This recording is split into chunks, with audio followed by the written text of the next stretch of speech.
The price of easy, a billionaire's regret, and the secret that doubled. If you've ever chosen the path of least resistance, get ready. This is what happens when easy costs you everything. 3 years ago, CEO Arthur Vance walked away from the woman he loved for her simpler best friend. He called her too complicated. Today, he walked into a hotel lobby and saw 2 little girls with his eyes. The sight of his past, and his hidden future, is why this video has gone viral. You won't believe what he did next. Subscribe right now.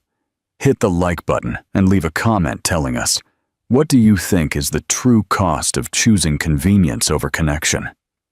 Chapter 1. The Quiet Collapse. The London penthouse.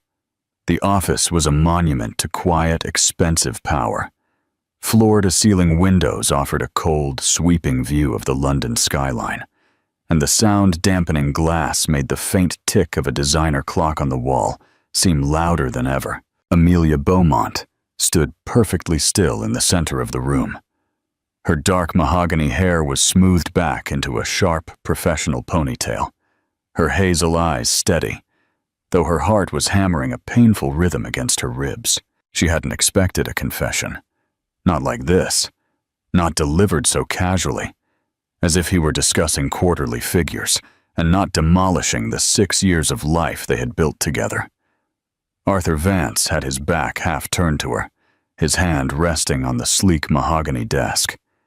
His jaw was tight, his ice-blue eyes fixed on a point far beyond the city horizon. Looking at her would have made the truth too real. When he finally spoke, his voice was calm, almost soft, which somehow made the words feel 10 times sharper. It's easier with Scarlett. The words didn't echo. They landed flat, heavy and definitive. Amelia blinked once, then twice, not in disbelief, but in a slow, chilling recognition of something she had felt creeping into their expensive Chelsea home for months. It wasn't the kind of shock that makes the world shake. It was the silent collapse of something that had been cracking for a long time. She didn't raise her voice. She didn't beg. She didn't ask why. She just looked at him. The man she had loved so deeply, she once believed his name was written into her future.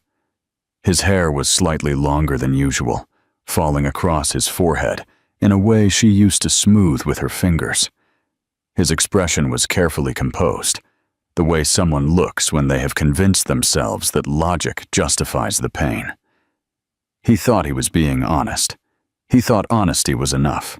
"It's easier with her," he repeated, softer this time, as if saying it with less force could make it sound less cruel. There was a flicker in his expression when he finally turned to face her. It wasn't guilt. Guilt would have been a mercy. It was relief. Relief, because he had chosen what he believed would simplify his life.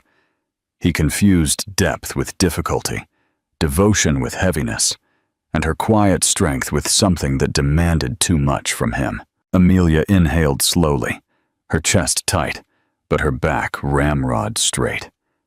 She had spent months noticing the messages he answered too quickly, the late meetings that weren't meetings, the careful evasion whenever she mentioned Scarlett's name. She had tried to ignore it, because love sometimes breeds patience to the point of self-harm. But now, there was no more room to pretend. She spoke, but her voice wasn't sharp. It was quiet, measured. The voice of someone walking out of a burning building who refuses to carry the smoke with them. "Then go," she said. Not a command, a release. His jaw clenched, as if he hadn't expected her to make it so effortless. Perhaps he had envisioned tears, pleas, and desperation. Maybe he had wanted to feel desired on his way out. But Amelia had already learned something he hadn't. Sometimes, dignity is the only thing you can save when someone chooses to leave. She turned and picked up her tailored tote bag from the chair, her movements calm, practiced, as if she had rehearsed this in her mind long before this moment. Arthur didn't move. He didn't try to stop her. He watched her walk to the door with the same distance he had shown her for months. And as she reached for the handle, she paused only once, not to look back, but to take a breath, to steady herself, to reclaim her own name from any version of herself that had been molded around him. She didn't say goodbye. As the elevator doors closed behind her and the opulent lobby opened before her, the outside world felt too bright, too loud, too real. The city moved as if nothing in her life had changed. People talked, laughed, and rushed. She walked forward, one step, then another, because stopping would mean breaking, and she refused to break for someone who had chosen the easy way over the real thing. It was only when she reached the cool, open air that she placed a hand on her abdomen, where a life, two lives, were quietly, secretly, beautifully beginning to grow. She hadn't planned to tell him yet. She had been waiting for the right moment, the right piece. Now, she understood. The right moment would never have existed. He had left before he even knew. But she, for the first time in a long time, felt the faint spark of a future that was only hers. Chapter 2. The Aegean Exile and the Doubled Secret. Amelia didn't just leave. She executed a slow, careful withdrawal. London, once feeling like home, now seemed noisy and intrusive, filled with reminders of conversations, late dinners, bitter-tasting laughter, and dreams she had once tethered to a man who chose convenience over love. She packed her belongings alone, folding clothes into boxes, not with anger, but with a quiet numbness, like someone tending to a wound that hasn't started bleeding yet. She told no one where she was going, not co-workers, not mutual acquaintances, not even family at first. Silence became her shield. The travel was unpleasant. Morning sickness arrived in unpredictable waves, and exhaustion settled deep in her bones. But she kept moving. She looked at maps for places where the sea wasn't crowded with tourists, and the air was soft. She finally found a tiny coastal village in Crete, a spot that barely made it into travel guides. It had narrow streets lined with blooming jasmine, a bakery that opened before dawn, and houses with peeling paint and windows that overlooked an endless blue sea. It was quiet enough to breathe again. She rented a small, weather-beaten cottage on the edge of the village. It wasn't perfect. The wallpaper was peeling in the hall, and the floorboards creaked loudly at night, but the windows opened to the sound of the waves, and the mornings were brightened by a soft light that made everything feel like a beginning. Amelia knew she couldn't afford luxuries anymore. Her savings were limited, her income uncertain. She took a part-time job at a local bookshop, shelving books, writing inventory by hand, and sweeping the floors at closing. The pay was modest, but the place was warm, filled with people who spoke in low voices and asked no questions. The pregnancy changed her silently at first. She would pause on her walk home, placing her hand over her belly, feeling something move inside her, a reminder that this journey was not just hers. Fear came, of course, fear of raising a child unsupported, fear of the nights when exhaustion would be stronger than patience, fear of sickness, of mistakes, of how to answer when someone asked about the father. But with time, fear began to share space with something else. When the doctor told her there were 2 heartbeats, she didn't speak for a long moment. The world seemed to tilt. Her chest tightened, and tears came from a deep, wordless place.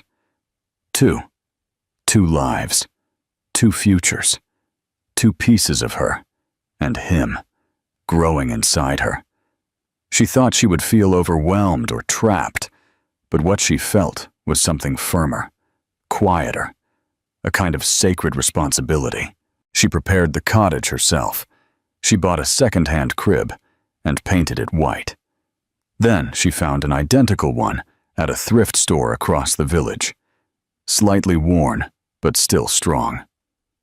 She washed the baby clothes with lavender soap, hung them outside to dry in the salt air, and watched them swing like tiny flags in the sunlight.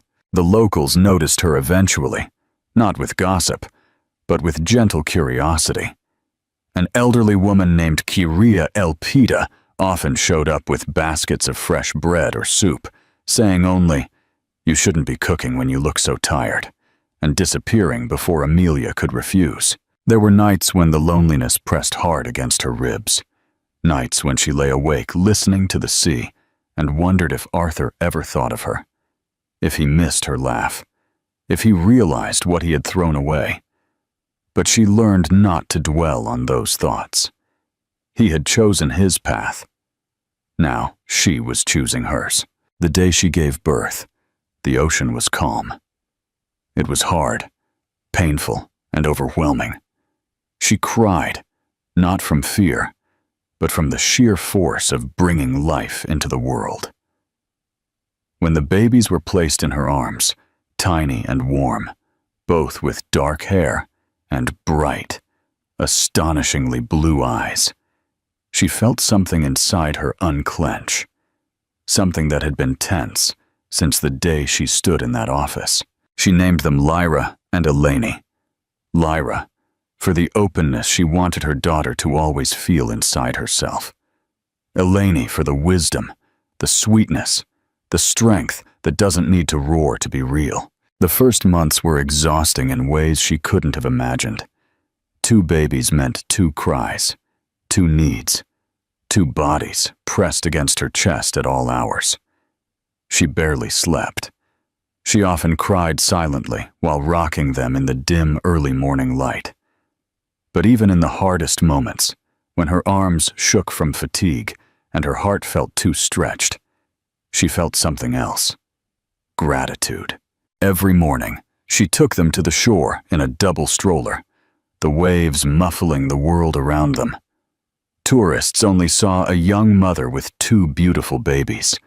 They didn't know the heartbreak, the rebuilding, the quiet triumph she carried with her. With every passing month, Amelia grew stronger. Her voice became firmer, her heart softer, yet also tougher where it needed to be. She didn't erase the past.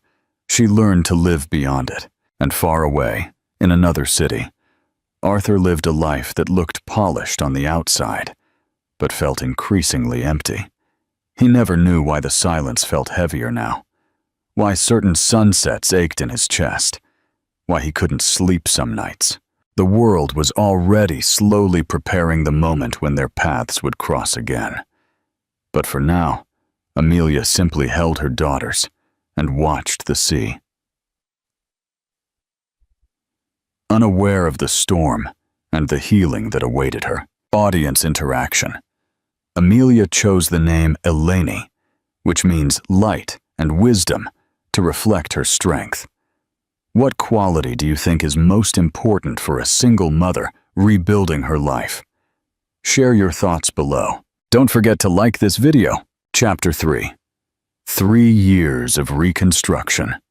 Amelia built her life in small, steady layers. Every day became a routine she could cling to, something that kept her grounded. In the mornings, she woke before the sun, rising slowly not to disturb the warm little bodies snuggled against her. Lyra always slept curled near her chest, a tiny hand grasping her shirt, while Eleni sprawled out as if she owned the entire bed, messy curls and mouth slightly open. Amelia would watch them breathe first, letting that quiet moment remind her of why she was living. She learned to do everything at double speed: 2 breakfasts, 2 sets of clothes, 2 pairs of small shoes that somehow always disappeared into opposite corners of the house. She laughed more than she expected. Not a loud, boisterous laugh, but a small, soft laugh that lived in the corners of her mouth and the warmth of her chest. The kind of laughter she had never had before. The village began to recognize the 3 of them as a familiar sight. People smiled as the stroller passed, waved when Amelia and the girls sat outside the bakery with warm rolls that left crumbs on their small dresses. Lyra was the quieter one, cautious and observant, her blue eyes always studying everything around her. Eleni was bold, her laughter bright, her hands always reaching out, always curious. They balanced each other naturally, like two halves of the same beat. When they turned one, Kyria Elpida and a few neighbors gathered in the yard with candles and a homemade cake, singing while the wind played with the clothes on the line. Amelia held the girls in her lap, overwhelmed by a feeling of belonging she hadn't felt in years. It wasn't the life she once imagined, but it was real. It was steady. It was filled with small joys she never knew she wanted. Time passed, and the girls began to grow into themselves. They learned to run on the sand, their tiny footprints erasing themselves behind them. They learned to say "Mama," first in shy whispers, then in cheerful shouts. Amelia's heart ached with joy every time. She told them stories at night of oceans, constellations, and brave girls who chose their own paths. She never mentioned him, but sometimes, in quiet moments, when she closed the shop, when she stood on the shore while the girls played, when she washed dishes under the warm hum of the kitchen light, Arthur would return to her thoughts, no longer with longing, but with a soft pang. She wondered if he was happy, if he thought of her at all, if he ever considered that love wasn't meant to be easy. She heard things through the distant thread of online acquaintances. He and Scarlett had lasted less than a year. There were rumors, arguments, blame, resentment. A child that didn't survive. Amelia didn't know the details, and she didn't look for them. The past was no longer her home. She had moved on. She had rooted herself in a place where no one knew who she had been, only who she was now. Yet, even as she rebuilt, a piece of the past remained embedded in the present, in two pairs of bright blue eyes that mirrored his. Sometimes she saw him in their giggles, in the slight tilt of Lyra's head, in Eleni's stubbornness. The girls didn't know. They only knew their mother loved them fiercely and infinitely. Still, there were moments, small and fleeting, when Amelia imagined what it would be like for them to have a father. Not the man he was when he left, but someone who could kneel in the sand and tie shoelaces, who could lift them to touch tree branches, who could teach them things she didn't know how to teach. The thought came not with bitterness, but with a quiet curiosity. 3 years passed like this, slow, steady, and healing. The girl's laughter filled her home. The sea became the soundtrack of her life. Amelia found a gentle peace she once believed she would never feel again. But life has a way of returning to that which we thought we had closed forever. It doesn't ask if we are ready. One warm summer afternoon, when the girls were a few months over 3 years old, the bookshop owner, Mr. Stavros, announced they needed help organizing a charity event at a hotel in the neighboring town, a fundraiser for children's art programs. Amelia agreed to help, thinking only of supporting the community that had so gently held her all these years. She didn't know that the hotel lobby she would soon step into, holding her daughter's tiny hands, would be the very place where Arthur Vance was standing, unaware that the life he once abandoned was about to walk directly into his line of sight. Not because fate was cruel, but because fate was precise. Chapter 4. The Encounter. 2 pairs of blue eyes. The hotel lobby in the nearby coastal town was filled with the warm murmur of conversations, the clinking of glasses, and the soft melody of a piano played by a young musician near the entrance. The walls were decorated with framed photographs of the Aegean coast, and long, sheer curtains swayed gently whenever the doors opened to let in the summer breeze. Amelia walked slowly, one hand holding Lyra's, the other Eleni's. The girls were dressed in light summer dresses with small embroidered flowers, their dark hair tied up with matching blue ribbons. They moved with the innocent excitement of children discovering a new place, pausing to look at the grand chandelier or the fountain in the center of the lobby. Amelia kept her expression calm, but her heart was beating faster than usual. Crowds still unnerved her. Too many eyes meant too many potential questions. But the fundraiser was important to the community, and she had promised Mr. Stavros she would help. She adjusted the small bag on her shoulder and guided the girls toward the reception desk where the volunteers were meeting. Meanwhile, in another part of the hotel, Arthur was talking to one of the event organizers, nodding politely, although his attention frequently drifted to the window, where the ocean shimmered in the late afternoon light. His life had become a cycle of meetings, obligations, and polite conversations that required long stretches of emotional neutrality. He had learned to appear present even when he felt strangely empty.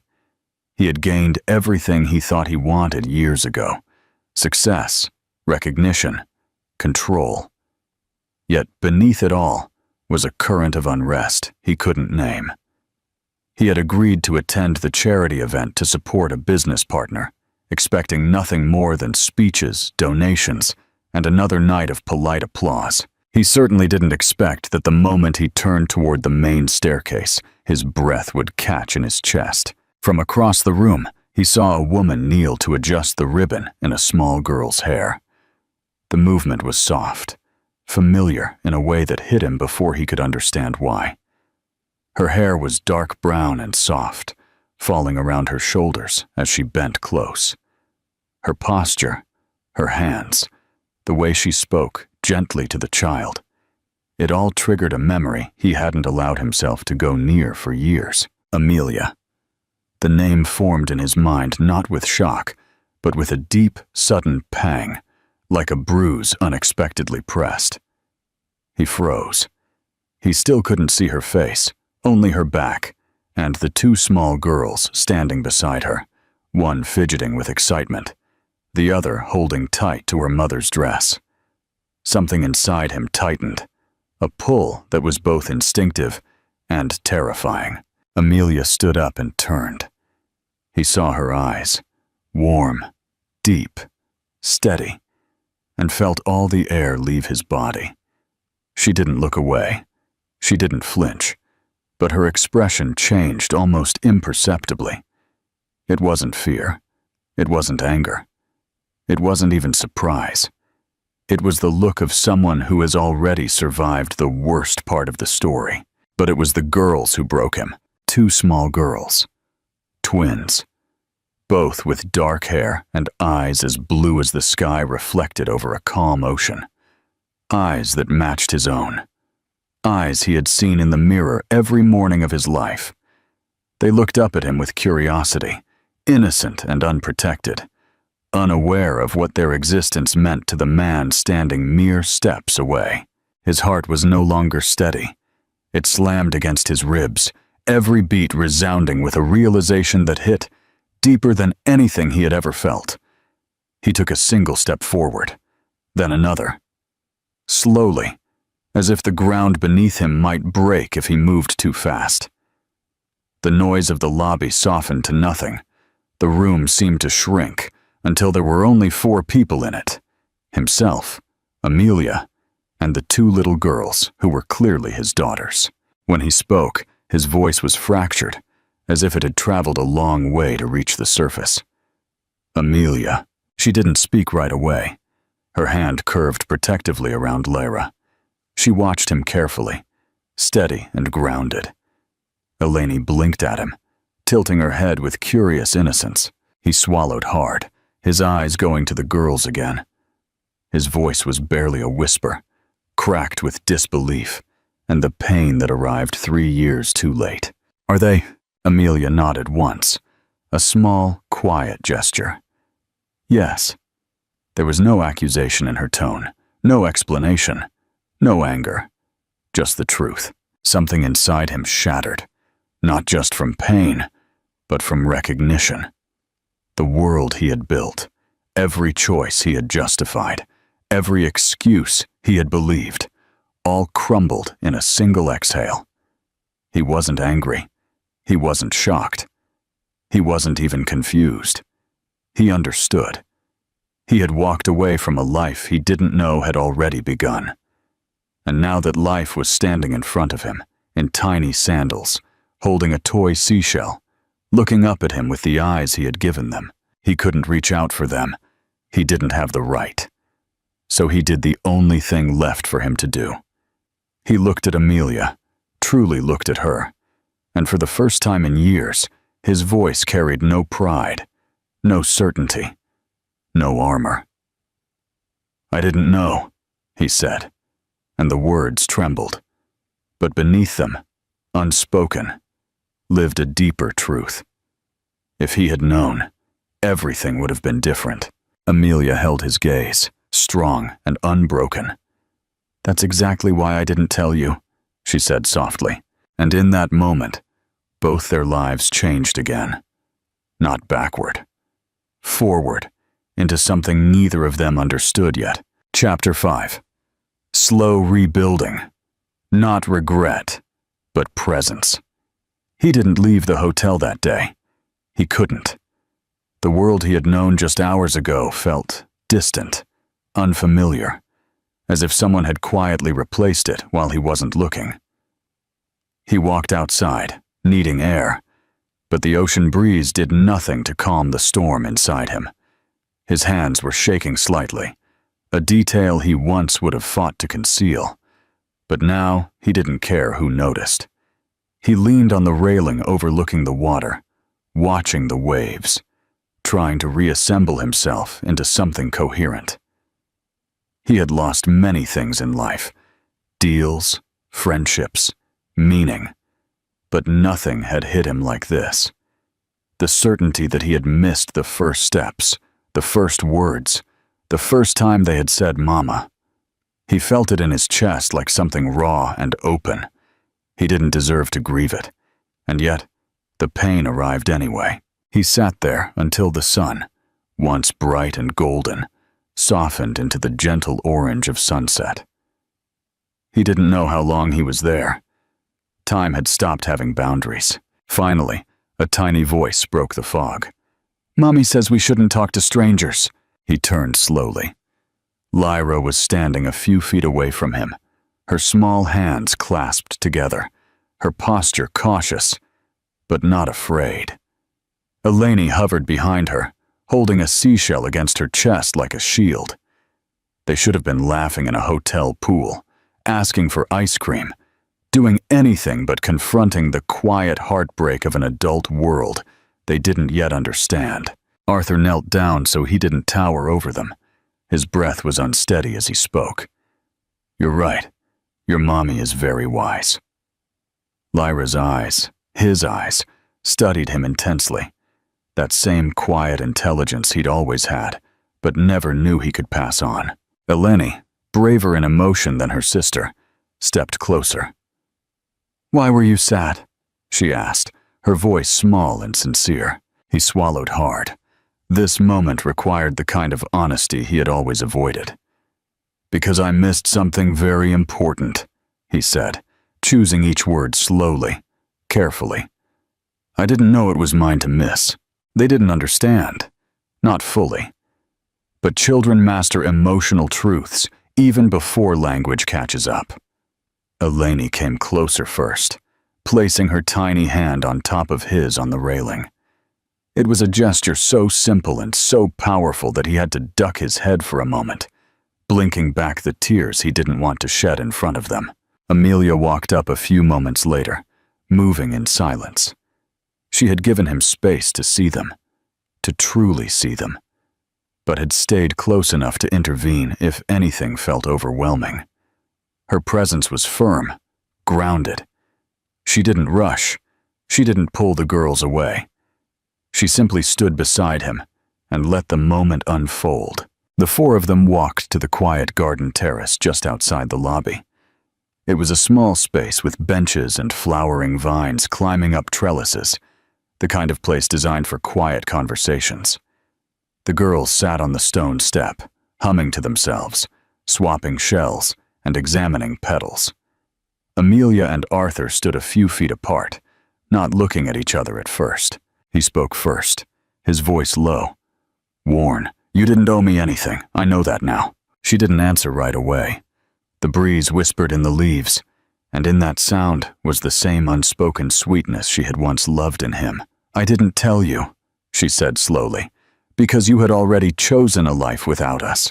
I wasn't going to give you a responsibility out of obligation or guilt. These girls deserve love given freely, not love born of duty." He nodded, and the honesty of it hit him like a truth he should have always known. "I wasn't the man I should have been," he admitted. "I thought love should be simple, easy, something that didn't require depth." He let out a breath, shame flickering in his expression.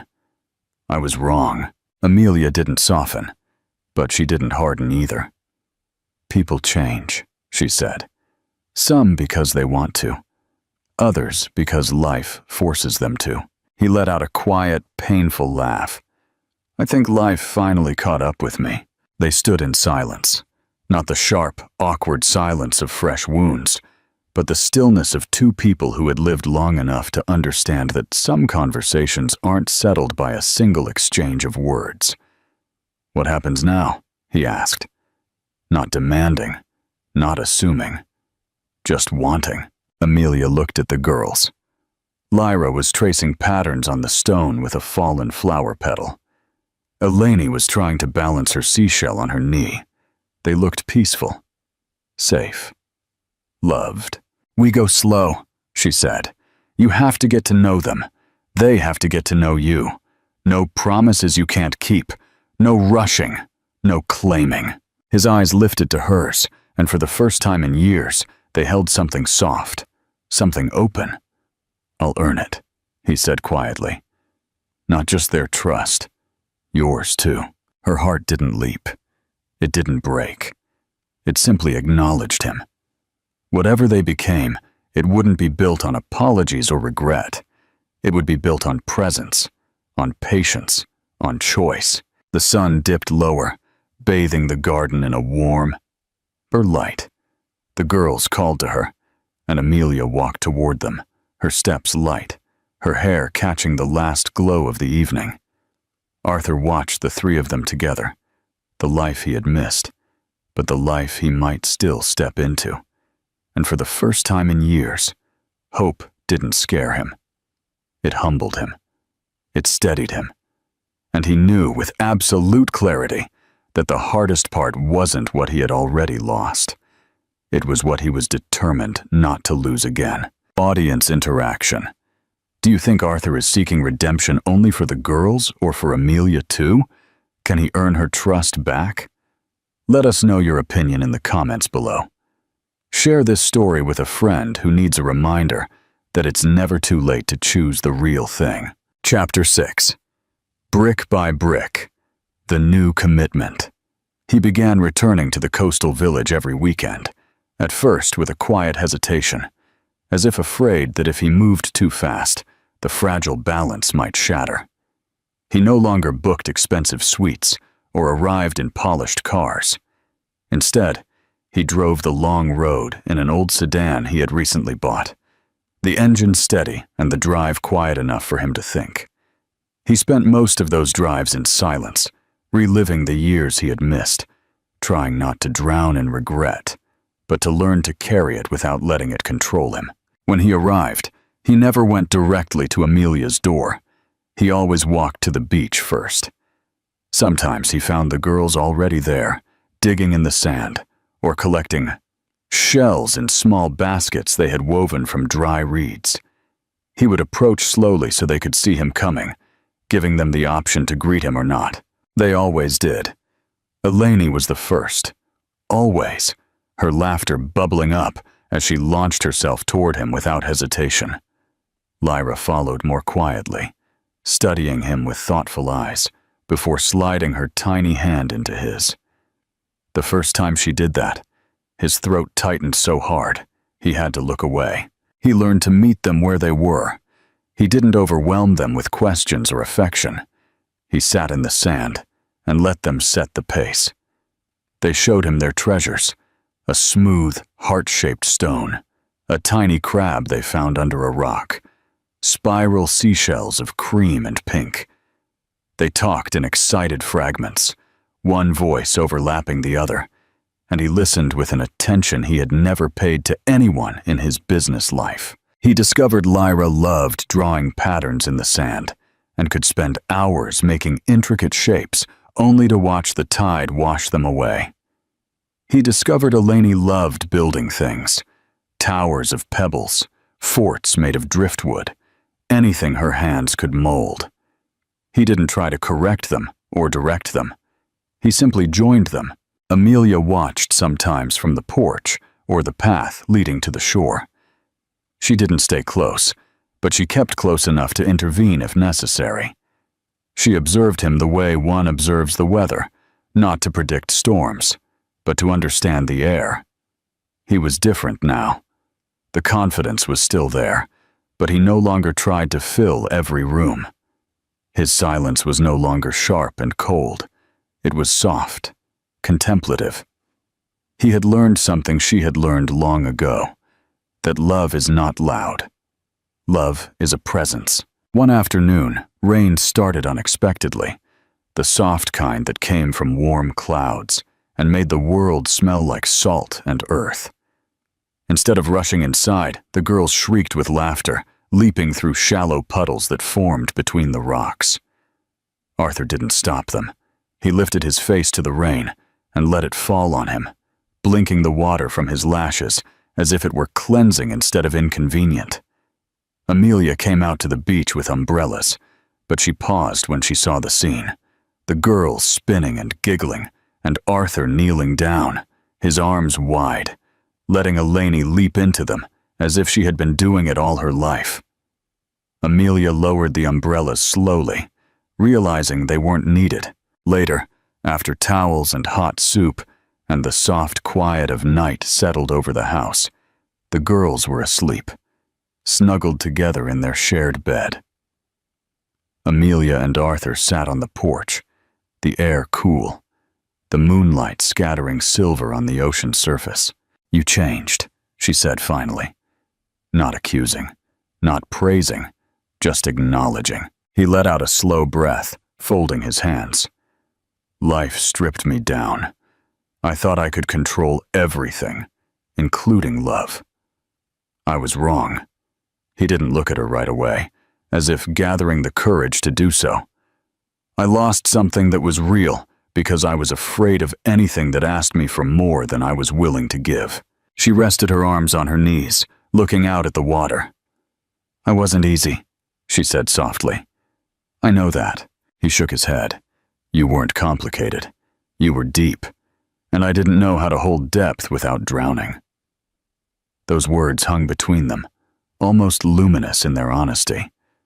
Amelia's chest tightened, not from pain, but from the recognition of a man who was no longer running from himself.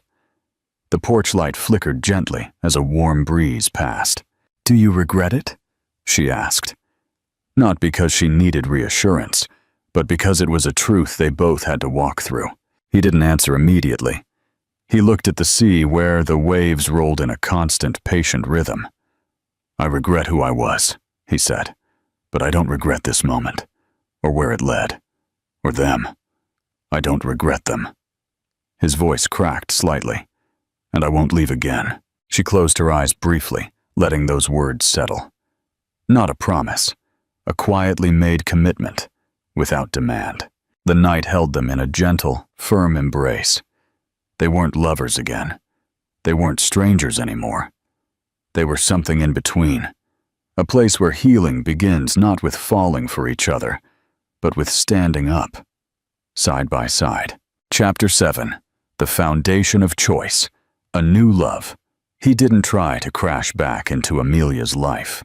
He didn't ask to stay overnight. He didn't try to reclaim a spot that was no longer his.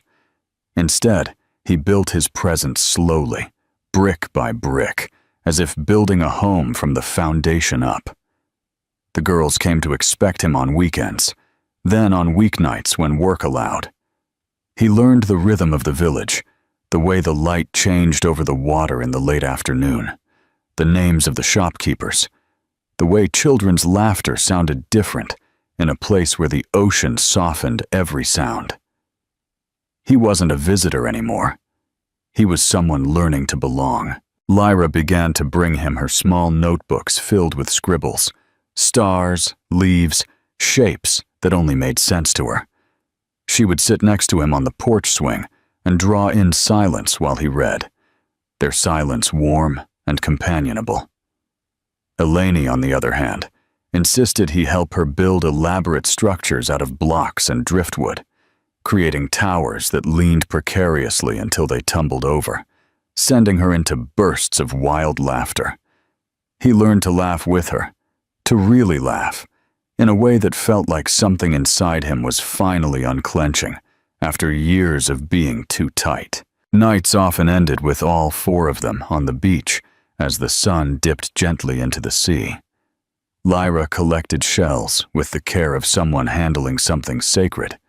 Eleni chased the tide until it pushed her back, and Amelia watched them with a softness that had grown stronger instead of weaker. Arthur sometimes stood beside her without speaking. There was peace in those moments, an understanding that not everything needed to be discussed right away. Something just needed to live in the stillness between breaths. Healing is rarely smooth. One afternoon, Lyra refused to take his hand. She stood staring at him, her small face crumpled with confusion, as if recalling something unspoken. Amelia watched from a few feet away, understanding what was happening before either of them spoke. "Mama," Lyra asked later, her voice barely a whisper as she sat beside Amelia in bed. "If he's here now, why wasn't he here before?" Amelia felt something twist in her chest, not pain, but the fragile ache of holding truth in hands that had to be gentle. She didn't speak ill of him. She never had. Children deserve a story free of bitterness. "He didn't know about you then," Amelia said softly, pushing Lyra's hair from her forehead. "And sometimes grown-ups don't understand what is important until later. But he knows now, and he's trying." Lyra absorbed this in silence, the way she absorbed everything. The next day, she put her hand in Arthur's unbidden. He didn't comment. He simply held it, carefully, like something precious. There was another moment, not loud, but deeply meaningful. Eleni, who was always bold and bright, tripped running along the shore and scraped her knee. She burst into tears, stunned more by the pain of the surprise than the wound itself. Instinctively, she reached not for Amelia, but for Arthur. He lifted her gently, holding her close, letting her bury her face in his shoulder. Amelia watched them, her arms half raised before slowly lowering them. Eleni shuddered in his arms for a long minute before the sobs faded to sniffles. When she finally pulled back, her small hand clutching his shirt, she whispered, "Don't go away." His breath hitched. He didn't promise. He didn't swear. He just said, very quietly, "I won't." Trust was being built not through speeches, but through moments like these. As the weeks turned into months, the village began to treat him not as a fleeting newcomer, but as someone returning to himself. Neighbors who had once watched him with cautious curiosity now nodded to him at the market, spoke to him at the bakery, and accepted the way he carried Eleni on his hip or walked hand in hand with Lyra. But the deepest change happened between him and Amelia. Their conversations grew deeper, not about the past. It would always be there, but it no longer held power over them in the same way. They talked about the present, about the garden Amelia wanted to plant, about the girls' new favorite songs, about the slow, steady unfolding of the life they were building. And they talked about the future, not in grand declarations, but in shared glances, in simple actions. In the quiet way they began to move around space with an awareness of each other. One evening, while the girls slept and the house was wrapped in a soft lamplight, Amelia and Arthur sat on the sofa, not touching, but close enough to feel the warmth of the other's presence. The low hum of the ocean filled the silence.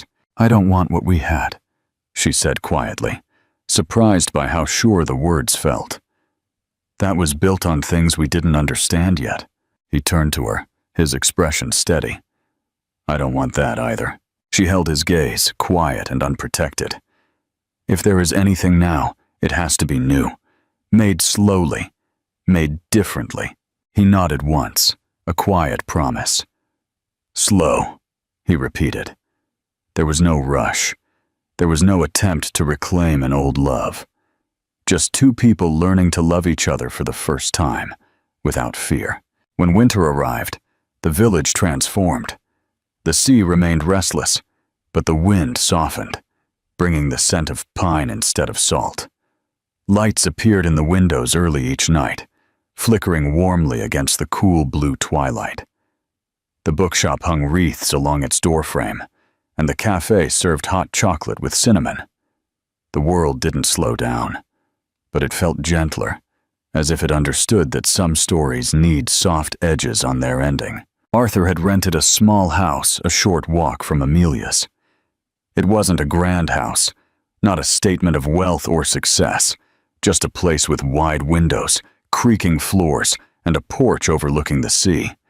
He chose it because he wanted to be near, but not intrusive. Close enough for the girls to run to him. Far enough that nothing felt forced. The first night he slept there, alone, he stayed awake for a long time, not from loneliness, but from a strange, deep sense of arrival. The building of their life together was slow and deliberate. He learned to braid Eleni's hair, badly at first, until she laughed at the crooked plait and insisted he try again. He learned Lyra liked to be held in silence when she was overwhelmed, her tiny hand clutching the fabric of his shirt until her breathing evened out. He learned the shape of their laughter, the tears that came from tiredness instead of sadness, and the way their minds worked. One all intuition and brightness, the other deep water and quiet thought. Sometimes the girls would wake before dawn and snuggle into his bed, their heads resting against his chest as the sun peeped over the sky. Those mornings were the ones he treasured most, because the love there was simple, natural, unstrained. He didn't have to earn it through perfection. He only had to show up. For Amelia, trust came like the tide, never all at once. She had carried the world alone for years, and letting anyone back into that space took more courage than any heartbreak. Yet she found herself turning to him more often, not to depend on him, but to share the weight. He fixed the fence when the winter storms loosened the planks. He took the girls to the library on rainy days, letting them choose stacks of books taller than themselves. He helped cook dinner, learning slowly and laughing when Eleni insisted too much salt was required, to make it magical. One evening, near the end of winter, the four of them walked the beach. The tide was low, and bits of sea glass glittered on the sand like tiny hidden treasures. Eleni ran ahead, her laughter echoing down the shore, while Lyra walked between her parents, holding both their hands. The sky was streaked with lavender and pink, the sun sinking low and slow. Amelia looked at Arthur and realized how different he looked. Not older, not worn, but softened. The sharpness that had once defined him had melted into something steady, quiet, safe. He no longer carried the need to prove anything. The man he had become was someone new, someone she could get to know, rather than remember. He stopped walking, looking at the water. The sound of the waves filled the pause. When he spoke, his voice was quiet, not trembling, not unsure. I don't want to go too fast. I don't want to interrupt what we've built. But I want to say something I've been holding on to for a while." He turned to her fully, his gaze open, steady. "I love the life we have now. I love them. And I love you. Not the memory of you. Not the idea of you. You. Just as you are now." She didn't speak right away, because the words didn't require an immediate answer. They weren't a question. They were a truth placed gently in her hands. Lyra squeezed their hands tighter, and Eleni turned back to them, waving wildly before running back to join them. The four of them stood together, enveloped in the slow fading of daylight. Amelia felt something inside her settle. Not excitement, not fear, but peace. A peace earned, not given. She leaned into him, not as a promise of forever, but as a beginning, made of choice rather than circumstance. He held her, carefully and surely, and the girls pressed close to their sides. The waves rolled on, constant and endless. No grand statements were needed. No applause was required. Just four hearts learning to beat at the same rhythm. Love, real love, hadn't arrived in a flash of lightning or a fire. It had arrived in silence, by staying, by showing up, by starting over. And that was enough.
Frozen in the aisle, Billionaire, paralyzed, seeing his ex-wife returning baby formula because she couldn't afford it. Before we dive into the details, drop a comment below and tell us what city you're watching from. And once this emotional roller coaster is over, don't forget to rate it from 0 to 10. Oh, and make sure you subscribe to our channel for more intense, heartwarming stories just like this one. Now, sit back and absorb every detail. Part 1. The Empire and the Echo. The glass elevator ascended silently through the towering downtown Manhattan skyline, carrying Caspian Vance toward another day of calculated decisions and corporate victories. At 32, Caspian commanded a tech empire valued in the billions, his AI-driven educational software reshaping classrooms across 3 continents. His reflection in the polished steel doors showed a man carved by ambition, sharp jawline, cold steel gray eyes, and dark hair perfectly styled, despite the early hour. Caspian adjusted his Italian silk tie, a ritual that centered him before board meetings. Numbers didn't lie, spreadsheets had no moods, and quarterly reports required no emotional intelligence, only relentless focus and an unwavering commitment to excellence. The elevator chimed softly, arriving at the 52nd floor of Vance Innovations. His executive assistant, Dominique, met him with a steaming cup of black coffee and a tablet displaying his schedule. "Good morning, Mr. Vance. The pitch for the Dubai expansion is finalized, and the Asian partners confirmed your video conference for 3 p.m. "Thank you, Dominique." His voice held the commanding tone that had closed multi-million-dollar deals. Today, however, something felt off. A subtle tension coiled between his shoulder blades. Stress, most likely. He'd been pulling 18-hour days for the last 6 weeks. He settled behind his mahogany desk, surrounded by awards and framed photos of company milestones. Caspian's gaze drifted to an empty space where another photo had once sat. 10 months ago, an image had been there. Him and Serafina at a charity gala, her warm, earnest smile contrasting with his composed expression. She had worn a simple emerald gown that night, unlike the designer frocks other women favored.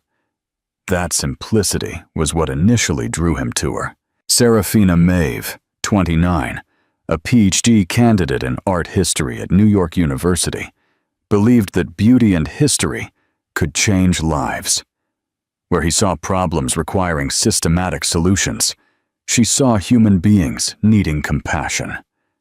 Their 2 years together had been a study in contrasts. His minimalist penthouse filled with her dog-eared art books, his silent dinners interrupted by her animated discussions about her students. "I don't need grand gestures, Caspian," she had once told him, curled up on his pristine white sofa with a cup of chamomile tea. "I just need you here, truly here." But here had always been negotiable for him. Dubai called. Shanghai demanded his attention. Board meetings spilled into weekends, and business dinners replaced quiet nights at home. He had built an empire by never saying no to an opportunity, never choosing comfort over growth. The memory dissolved when his phone buzzed with a text from his doctor's office, reminding him of a missed appointment. Caspian rubbed his temples, feeling the familiar throb of a tension headache building behind his eyes. When was the last time he took a real break? When was the last time he slept more than 5 hours? Don't forget to hit the like button if you've ever had to choose between your career and your personal life. It's a painful choice. Part 2. The unexpected detour by 3 p.m. after back-to-back meetings and a lunch consisting of protein bars consumed at his desk. The headache had evolved into a persistent pounding. Not even his usual stoicism could mask the discomfort as he led the video conference with the Asian partners. "Mr. Vance, are you feeling unwell?" asked Mr. Chen, his lead investor from Singapore. His worried face pixelated on the screen. "Just a headache. Nothing a quick fix won't handle." But even as he said it, Caspian realized the pain was clouding his focus. The numbers looked slightly blurry on his monitor, and he found himself squinting at the quarterly projections. After the call ended, Dominique knocked on his door. "Sir, There's a pharmacy only 4 blocks away if you'd like me to. No, I'll go myself. The decision surprised even him. Caspian Vance did not run personal errands. He had assistants for mundane tasks, drivers for transport, and a team of people whose job was to ensure he never had to set foot in commonplace locations like drugstores. But something about the afternoon felt different. Perhaps it was the throbbing headache, or maybe it was the way the empty space on his desk seemed to mock him every time he looked up from his work. Whatever the reason, 20 minutes later, he found himself walking through the automatic doors of the neighborhood apothecary. The fluorescent lighting felt harsh after the soft ambiance of his executive floor. Shoppers bustled through narrow aisles packed with everything from greeting cards to baby formula, their conversations creating a hum of ordinary life that felt alien to him. When was the last time he was in a place like this? When was the last time he was somewhere not designed for business or luxury? He quickly located the pain relief section, selecting the strongest option available. As he headed toward the checkout, passing displays of everyday necessities he'd forgotten existed, Caspian caught a glimpse of the pharmacy counter, where a young mother struggled to balance her restless baby while talking to the pharmacist. Something about her stance, the slight slump of defeated shoulders, the way she shifted the baby from one hip to the other, made him pause. And then she turned slightly, and his world tilted on its axis. Serafina! She looked different, thinner, with dark circles under her formerly bright hazel eyes. Her rich brown hair, which used to fall in soft waves past her shoulders, was pulled into a messy bun, but it was unmistakably her. The woman who used to read poetry aloud while he worked late, who made homemade soup when he was stressed, who begged him to choose them over his endless pursuit of more. And in her arms was a baby who couldn't be more than a few months old, with sparse dark hair and tiny fists that waved as he whimpered softly. The baby's face was red with distress, and Serafina gently rocked him, making soothing noises that Caspian recognized from countless nights when she had comforted him through his own stress-induced insomnia.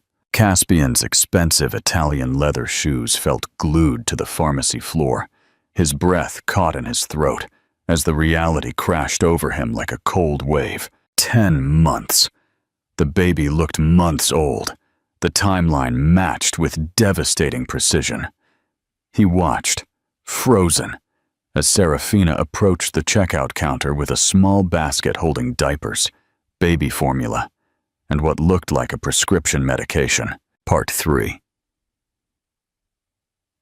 Humiliation and devastation. The elderly cashier, whose name tag read Doris, smiled warmly as she began scanning the items. "That'll be $47.50, dear," Doris said kindly. Serafina's face slightly fell as she rummaged through her purse. Caspian could see her counting bills, her lips moving silently as she calculated. The baby continued to fuss, and she automatically rocked him as she looked at the items on the counter. "I'm sorry," Serafina said quietly, her voice holding a note of embarrassment that squeezed Caspian's chest. "Could you just ring up the diapers? I'll come back for the formula another time." The word struck him like a physical blow. The woman who had once shared his bed, who had made his sterile penthouse feel like home, was 20 feet away, unable to afford baby formula. Doris's expression softened with understanding. "Of course, honey. That brings it down to $19. Serafina nodded gratefully, but Caspian could see the worry etched into every line of her face as she looked at the container of formula being set aside. The baby's cries intensified, as if sensing his mother's distress. That's when she saw him. Their eyes met across the small pharmacy, and for a moment the world seemed to stop. Serafina's face went pale, her grip tightening protectively around the baby. Caspian saw a flash of emotions cross her features: surprise, pain, and something that might have been fear. Neither of them moved. Neither of them breathed. The busy sounds of the pharmacy faded to background noise as 10 months of separation collapsed into one devastating moment of recognition. The baby in her arms was beautiful, and he looked exactly like Caspian as a baby, according to photos his mother had shown Serafina during their brief relationship. Interactive. Question: would you have walked away? Or would you have found the courage to cross that pharmacy floor and face the consequences of everything you thought you knew about love? Share your tough choice in the comments. The silence stretched between them like an abyss, filled only with the baby's soft wail and the distant hum of pharmacy conversations. Caspian's expensive leather legs felt unsteady as he took a tentative step forward, his usual confidence shattered by the scene before him. Serafina remained frozen at the checkout counter, her knuckles white as she hugged the baby closer to her chest. The baby had quieted slightly now, alert and watching. There was something painfully familiar about the shape of his small mouth, the way his brows furrowed in concentration. "He's beautiful," Caspian said softly. Serafina's grip tightened protectively. "His name is Theodore." It had been on the list of names they had once discussed during a rare quiet night, when she'd jokingly asked him what he'd name his children, if they ever had any. He'd been distracted by emails then, giving half answers, while she dreamed aloud of their future, a future he'd been too afraid to fully embrace. "How old is he?" The question came out harsher than he intended. 4 months.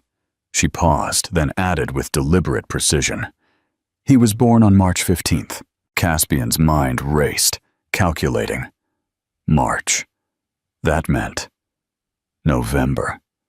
Their last night together had been in November, just days before their final argument about his planned expansion into Asia, a project that would require him to travel for months. She had pleaded with him to postpone it, to stay for the holidays they'd never properly celebrated together. He had chosen the contract instead. "Serafina, Excuse me," Doris interrupted softly, "but there are other customers waiting." The spell broke. Caspian looked around, suddenly aware of the line forming behind them. An older man with a prescription bag was impatiently tapping his foot, while a hurried mother with 2 small children repeatedly checked her phone. Without hesitation, Caspian stepped forward and slapped his black Amex card onto the counter.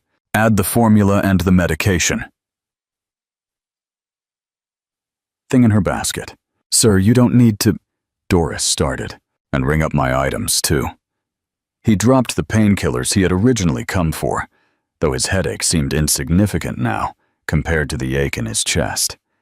Serafina's face flushed with a mixture of shame and anger. "Caspian, no, I don't need your charity." "It's not charity." He locked eyes with her.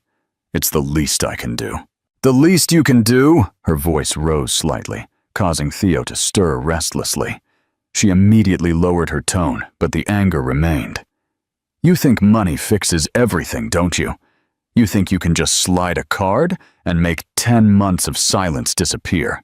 Doris efficiently rang up the items, her expression carefully neutral, despite the obvious tension between her customers. "That'll be $63.47.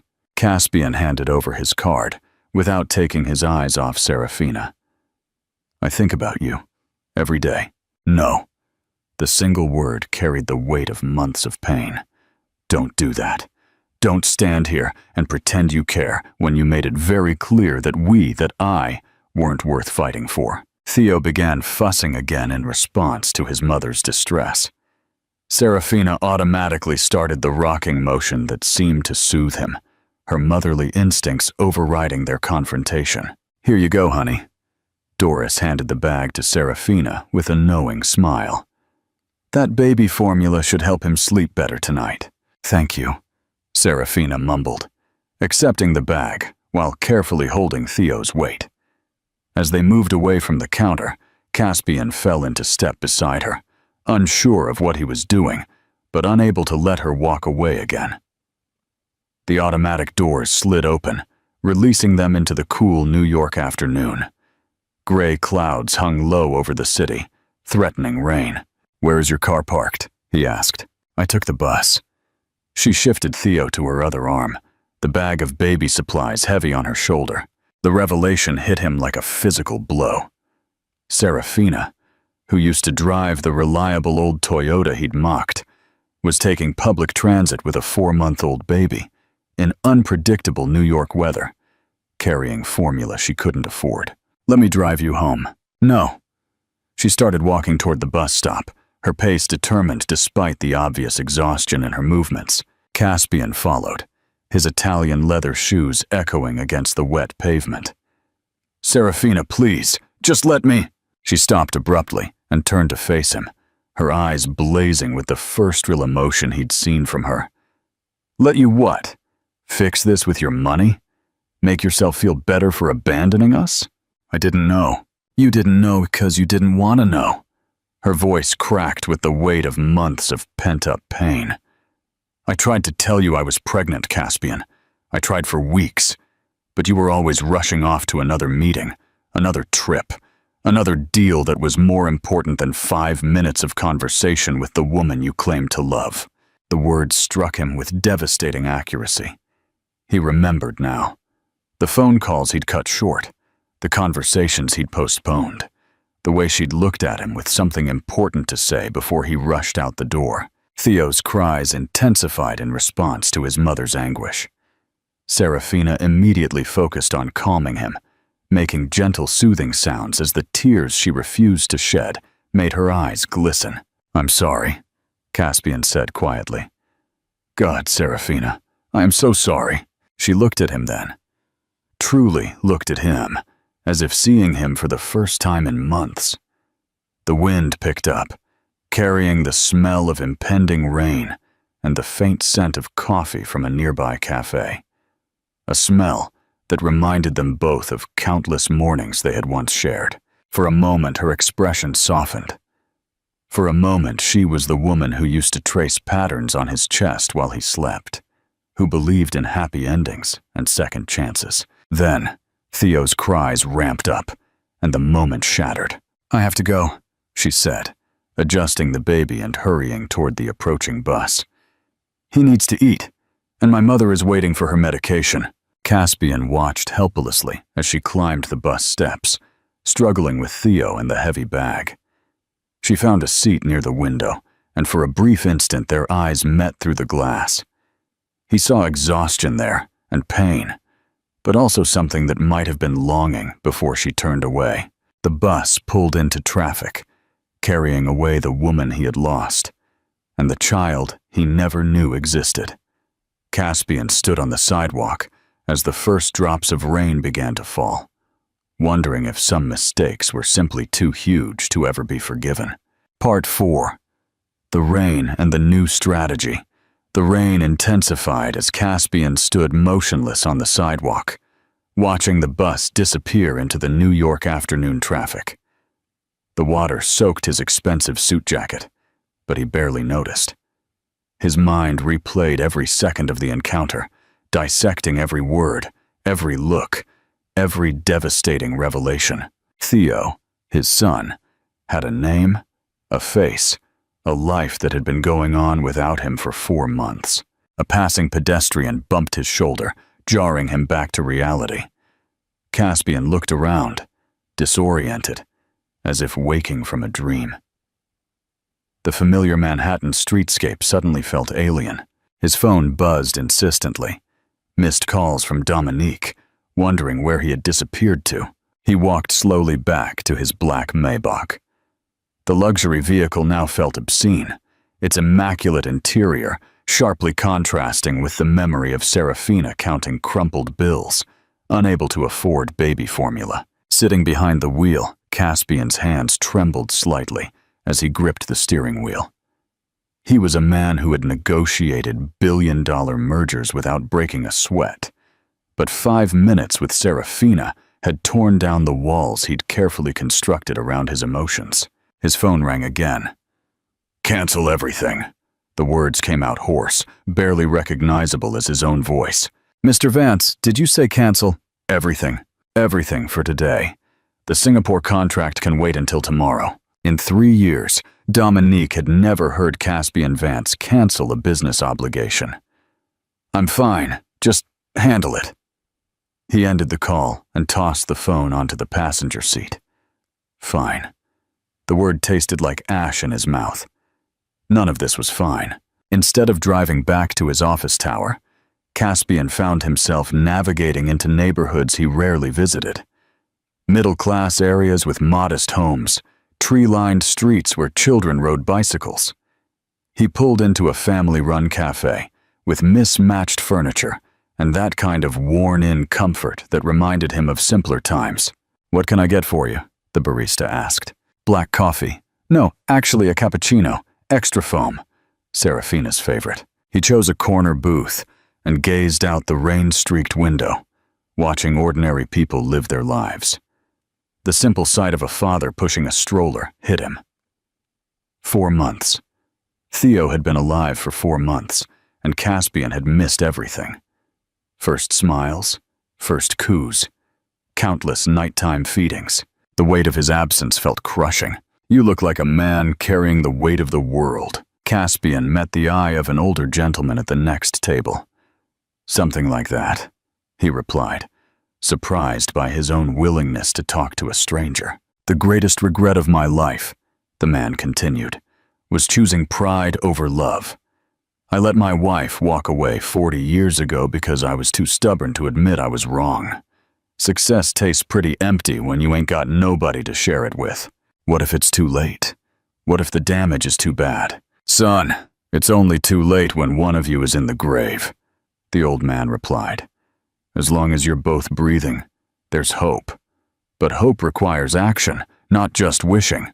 The elderly man stood up. "Don't wait 40 years to find out if love is stronger than pride." Part 5. The Recovery Plan.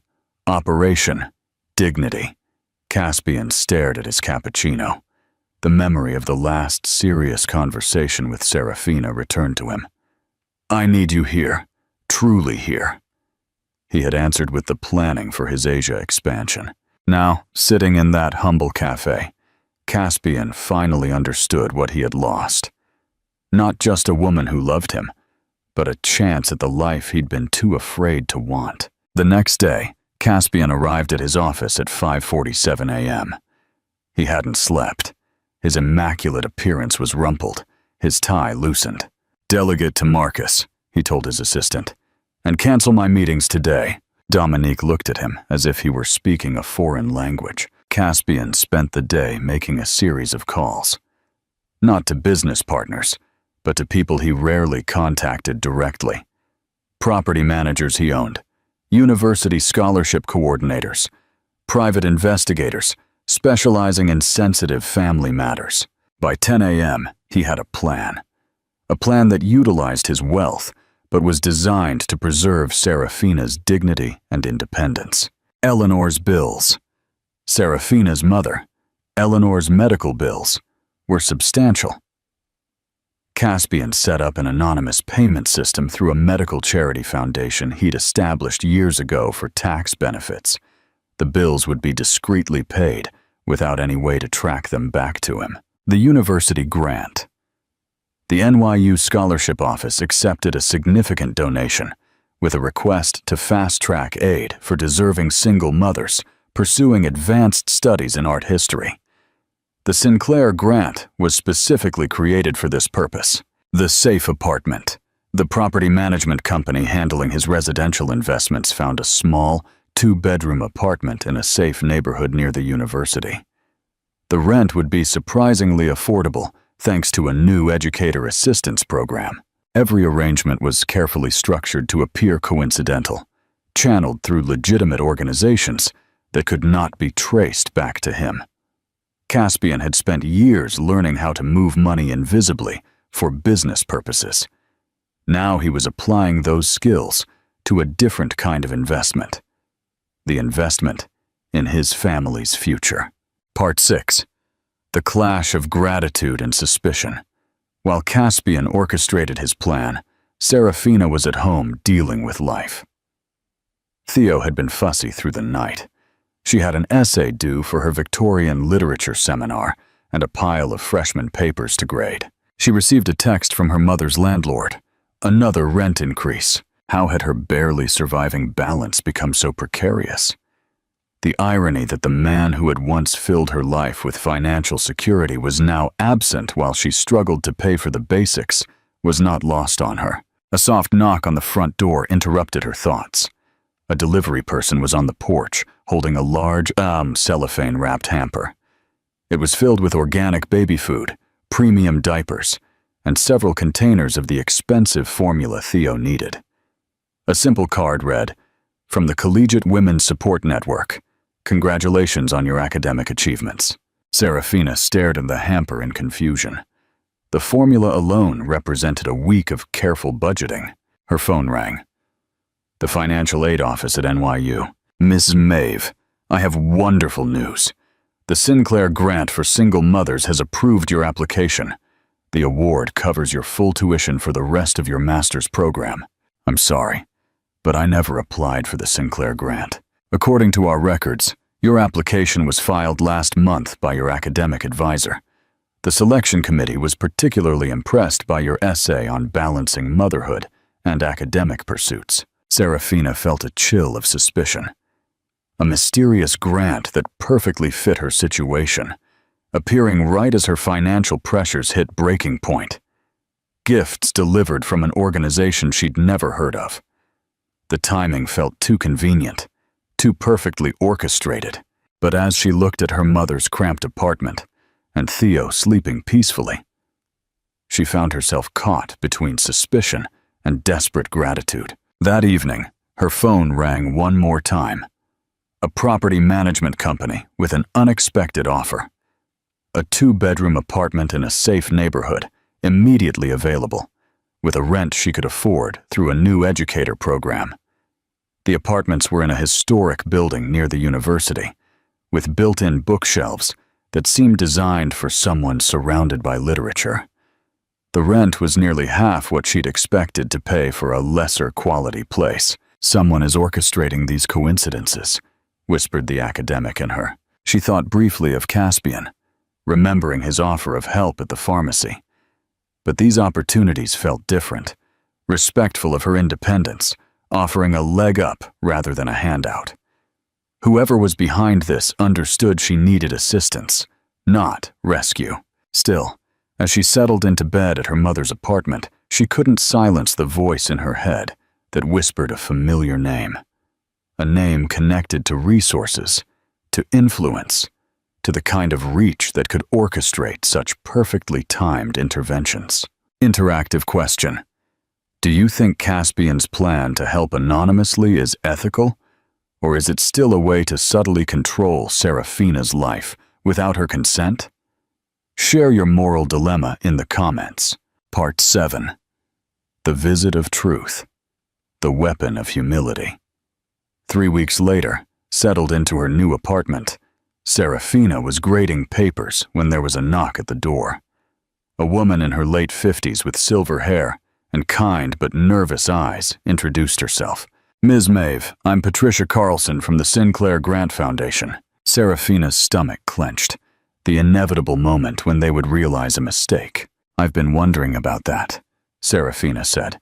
"I never applied for the Sinclair Grant." Patricia's smile was gentle, but tinged with guilt. "That's because it didn't exist before 6 weeks ago. The Sinclair Grant was created specifically for you, Ms. Maeve, as was the Collegiate Women's Support Network and the Educator Assistance Program." Serafina felt her chest constrict with a mixture of panic and rage. "Who?" Patricia opened a leather portfolio. "I run a legitimate nonprofit. 3 weeks ago, I received a donation larger than my organization's entire annual budget, with very specific instructions on how to assist one particular young mother." "Caspian." The name came out barely a whisper. "Mr. Vance was quite insistent that all assistance should appear to come from established organizations. He wanted to ensure your dignity remained intact and that you could never be accused of accepting charity." Patricia's voice was gentle but firm. "So none of this was real," Serafina said. "The help is real," Patricia interjected softly. "The source may be different than you believed, but the assistance is genuine. Your mother's medical bills are paid through a legitimate foundation Mr. Vance has supported for years. The rent on this apartment has been paid in full for 2 years, and the scholarship money has been placed in an irrevocable trust. Not even he can take it back. Serafina turned to her, feeling a mix of horror and gratitude. Why are you telling me this? Because he asked me to. He said if you ever questioned the coincidences, and he was sure you would because you're too intelligent, I should tell you the truth. Patricia handed her a sealed envelope. He also asked me to give you this. He said you'd likely say you didn't want it. Serafina looked at the envelope. I don't want it. Patricia placed it on the coffee table between them. He also told me to tell you that this is not about getting you back. It's about ensuring his son has what he needs, and that the woman he loves doesn't have to choose between her dreams and her child's well-being. The words struck Serafina like a physical blow. His son. The woman he loves. After months of silence, Caspian was staking a claim. He has no right. He's all too right, Patricia said. He has no legal rights, no moral authority, no claim to your boy. But he has resources, and he chose to use them to help rather than control. In my 20 years in assistance programs, I have never seen someone work so hard to help while staying completely out of the picture. After Patricia left, Serafina sat in her lovely apartment staring at the envelope. The thought should have enraged her, and a part of her did, but another part, a part she didn't want to acknowledge, was moved by the careful way he'd done it. No grand gestures, no public pronouncements, no demands for gratitude or access. He had given her exactly what she needed without asking for anything in return. He had been listening all along. He just hadn't known how to respond until it was too late. She read Caspian's letter, his words precise and full of regret. I was a coward, Serafina, and my cowardice cost us everything. I know Theo isn't mine in the legal sense. I forfeited that right when I chose contracts over conversation. But he is yours, and you are the most important person who has ever been in my life. I don't expect forgiveness. I don't expect a second chance. I only ask that you let me do this one thing right. Serafina realized she had a choice. She could send it all back, preserve her pride, and struggle alone. Or she could accept that sometimes love looked like taking a step back rather than a step forward, providing rather than owning. For the first time in 10 months, she wasn't sure which option would require more courage. Interactive. Question: do you think Serafina should hold on to her pride and refuse the help, or accept the resources for the sake of Theo and her mother's health? Comment your decision. Part 8. The hospital and the medical truth. The mention of her mother made Serafina's resolve waver. Eleanor had another chemotherapy session scheduled for tomorrow, and any disruption to her treatment could be dangerous. What do you want? Serafina asked, her voice tinged with fear. There's something about your mother's medical care that requires immediate attention, Caspian said. Panic forced her to set aside pride. The coffee shop on Pine Street, Grind Coffee. Tomorrow at 2 p.m. I'll be there. The next afternoon, Serafina arrived early with Theo in his stroller, choosing a corner table. Caspian walked in at exactly 2 o'clock. He looked different, still impeccably dressed, but somehow less armored. He's grown, he said quietly, referring to Theo. Babies do that. Serafina's tone was neutral. You said there was something about my mother's medical care. Yes. Caspian pulled out a folder. Patricia was coordinating directly with your mother's oncology team. Without her, there's a communication gap that could affect treatment scheduling and insurance processing. He opened the folder. And there's been a complication with her treatment plan. Serafina's heart froze. What kind of complication? The experimental therapy her doctor recommended. The one that's shown the most promise for her specific type of cancer. It's not covered by her insurance. The cost is... Caspian named a figure that made Serafina's vision swim. How long has she been without it? I don't know. I'm not a doctor, and I wouldn't dare interpret her information. But Patricia thought it was urgent. Serafina stared at the papers, feeling the weight of impossible choices. The experimental treatment could save her mother's life, but the cost would bankrupt them, even with all of Caspian's anonymous help. Without it, Eleanor might have months instead of years. There's something else, Caspian said softly. I want to propose something, and I need you to hear me out before you say no. I want to pay for your mother's treatment, all of it, but not as charity, and not as manipulation. He leaned in slightly. But as Theo's father. You forfeited the right to call yourself his father, Serafina said quietly. I know, and I know I can't buy my way back into that role, but biology doesn't change, Serafina. He is my son, even if I don't deserve that title. And you are my son's mother, even if I failed you both. Caspian continued, his voice growing stronger. Allow me to take care of Eleanor's medical expenses, not as your ex-boyfriend, but as someone who wants to ensure Theo's grandmother is healthy enough to watch him grow up. Theo chose that moment to reach out from his stroller, grasping at the air between his parents. Caspian and Serafina noticed the gesture, and for an instant, the painful history between them receded. I need to think, Serafina said. Of course, but Serafina, Caspian's voice was soft, vulnerable. Don't let your anger with me keep your mother from the care she needs. Part 9. The Crisis and the Pact. At that moment, Serafina's phone rang. It was Eleanor's number. Mom. Honey, I'm at the hospital. I collapsed at home. They say things have progressed faster than expected. Dr. Chen wants to start the experimental treatment immediately, if we can get it sorted. Serafina's hand trembled. I'm on my way. Which hospital? NYU Langone. Serafina ended the call and found Caspian already standing, car keys in hand. Let me drive you, he said simply. For once, Serafina didn't argue. Some moments were bigger than pride, bigger than pain. This was about Eleanor's life, about Theo's grandmother, about a family that had fractured, but could still find a way to heal. The fluorescent lights of the NYU Langone Medical Center cast everything in a harsh, sterile relief. Caspian and Serafina rushed through the corridors. Eleanor looked smaller in the bed, her skin pale, but her eyes lit up at the sight of Theo. What did Dr. Chen say? The cancer has progressed to stage 4. Without aggressive treatment, the prognosis is 3 to 6 months, Dr. Chen said. With the experimental therapy, we could extend that significantly. And the cost? Caspian stepped forward. If cost is no concern, Dr. Chen, what would be the best possible treatment plan? I would recommend starting the experimental therapy immediately. The facility in Boston has the most advanced program, and we could transfer her there within 48 hours. Boston? Serafina's voice was small. That's 3 hours away.